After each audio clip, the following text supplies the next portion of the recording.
and all at once, we were on the wrong side of the road, heading directly into oncoming traffic. Headlights glared straight into my eyes. "Tell me you love me best," my mother said. Her voice once more calm, and her hands on the wheel were steady. "Convince me, Matthew." Whirlin, 58.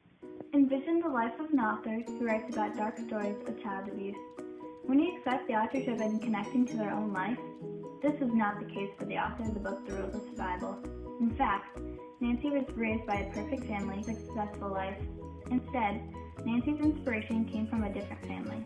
She knew someone that was similar to the character Matt Walsh, that was constantly being abused by their parents.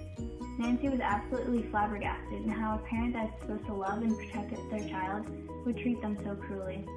Nancy proclaimed that she had long, deep thoughts of what a life that involved in child abuse would be like.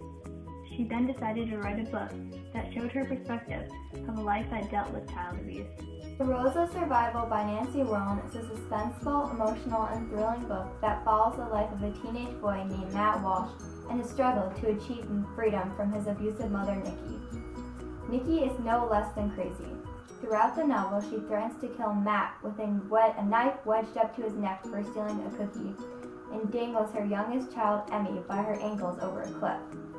In the passage cited previously, Nikki feels as though her children did not show her enough gratitude, so she drives into oncoming traffic. Although the children have never gotten seriously hurt, they live in a world of fear. Every event that happens could be a trigger that sets off their mother, and they never quite know what lies in front of them. This all changes when Murdoch, a hero in disguise, enters their life. Murdoch dates Nikki for a few months, but the critical component that he lends to the story is the glimmer of hope that Matt takes from him to escape his situation. Other people may recognize Murdoch as a normal guy who was simply just trying to help. Although, to Matt, Callie, and Emmy, he was a hero. Murdoch was someone that was willing to go out of his way to help others with their problems.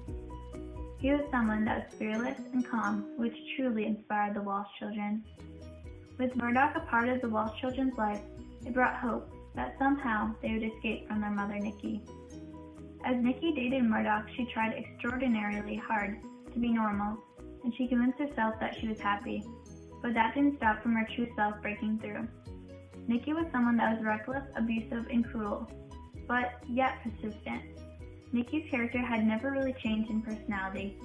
Even if she tried to act normal, deep down inside, she was still the crazy Nikki she always has been. The Walsh family lived in a small apartment on the 3rd floor in southern Boston.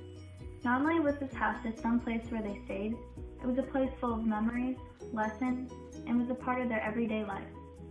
Southie was the place they grew up in, and it was all that the Walsh children knew.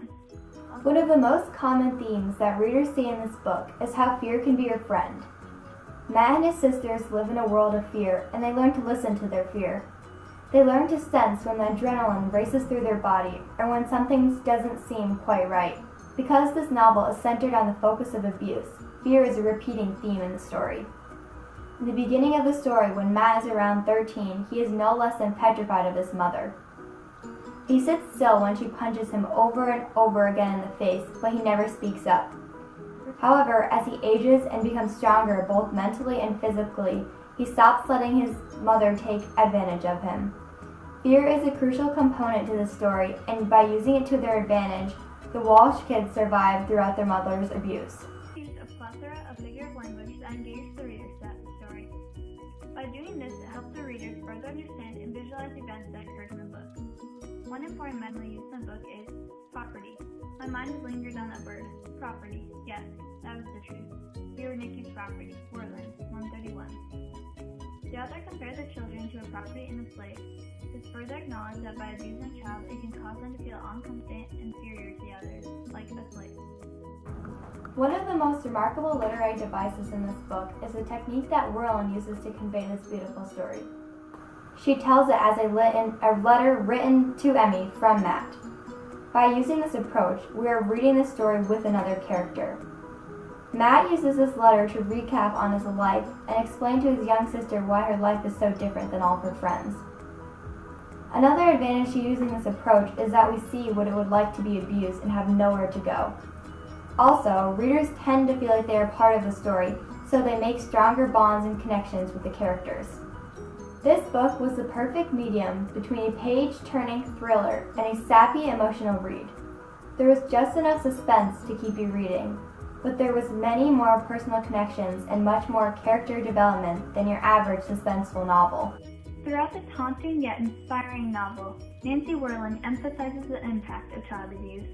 I would truly advise picking up a copy of this magnificent novel and giving it a try, because in order to end all child abuse, people need to recognize the effects it can have on others.